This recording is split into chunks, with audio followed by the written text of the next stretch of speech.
Assalamualaikum warahmatullahi wabarakatuh. Hari ini perang antara Amerika Israel terhadap Iran. Amerika berusaha untuk bisa menumbangkan Iran dan mengganti rejim dalam masa 4-5 hari. Dan dia berusaha untuk melokalisir pertempuran. Tetapi rencana buruk ini gagal karena Iran melawan mereka dengan sepenuhnya dan menganggap ini adalah sebuah peperangan eksistensial. Artinya sebuah peperangan yang akan menentukan apakah Republik Islam Iran akan bisa bertahan atau akan kalah. Amerika dengan Israel telah mengerahkan hampir seluruh kekuatannya. Dan alhamdulillah sampai pada hari ke-11 ini Iran punya serangan balik, terutama ketika Iran menggunakan rudal-rudal balistiknya yang sangat terkenal, sophisticated, yang sangat modern, mampu menghancurkan pangkalan-pangkalan militer Amerika yang ada di Timur Tengah dan terutama yang ada di Israel. Korban banyak sekali berjatuhan. Salah satu di antara korban yang sangat tragis, yang saya sampai sekarang ini sangat bingung melihat dunia dan terutama kita di Indonesia, hampir tidak pernah atau sangat sedikit dari kita yang kemudian menyuarakannya. Hari pertama ketika Amerika dan Israel membombardir Iran. Pertama dia membombardir rumah pemimpin spiritual Iran yang bernama Said Ali Khamenei, lalu kemudian mensyahidkan beliau bersama istrinya, bersama menantunya, cucu-cucunya, dan beberapa orang yang lain. Dalam masa yang sama, pada waktu yang tidak terlalu jauh, pesawat lain, Amerika, itu mengebom sebuah sekolah dasar putri yang berada di sebuah kota namanya Minab yang terletak di provinsi Hormuzgan, daerah selatan Iran. Berapa orang yang syahid? 160 sampai 175 anak-anak putri usia antara 7 sampai 12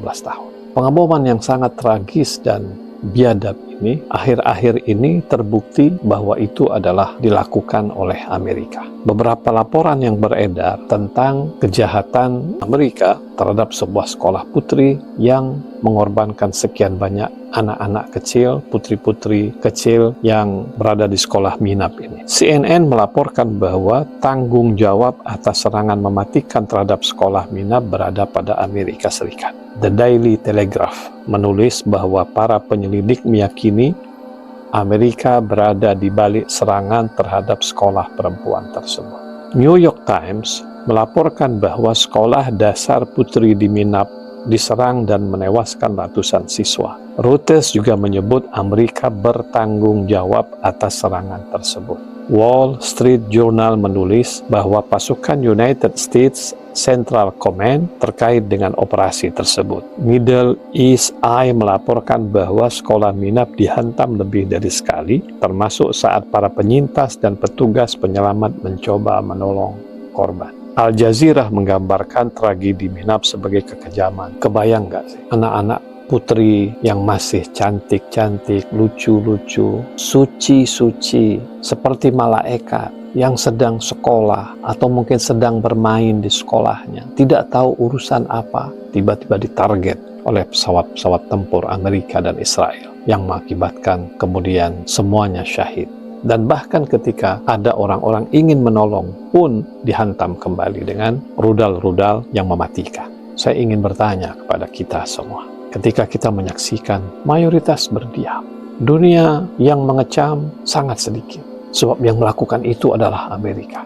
Yang melakukan itu adalah sebuah kekuatan superpower. Sehingga sepertinya yang lain pada takut atau paling tidak merasa tidak berkewajiban untuk menyuarakan. Silent majority, mayoritas yang diam, itu ternyata sangat bahaya. Ketika mayoritas berdiam diri atas kekejaman yang dilakukan oleh seorang presiden yang sangat zalim dari Amerika dan Perdana Menteri Israel yang sangat zalim, hal ini memberikan kemudian karena silent semua mayoritas ini berdiam diri, sepertinya itu memberikan kepada dia sebuah justifikasi, pembenaran bahwa yang dilakukannya adalah perang. Dan bahkan Donald Trump dengan entengnya mengatakan kita akan lakukan penelitian, verifikasi, sekedar untuk menghindar daripada pertanyaan-pertanyaan wartawan. Nah, saya melihat bahwa sangat menyedihkan ketika kita menyaksikan mayoritas dunia dan kita di Indonesia Tidak ada suara-suara yang memprotes akan tragedi kemanusiaan yang sangat tragis ini. Kita melihatnya sama seperti tragedi yang menimpa Gaza.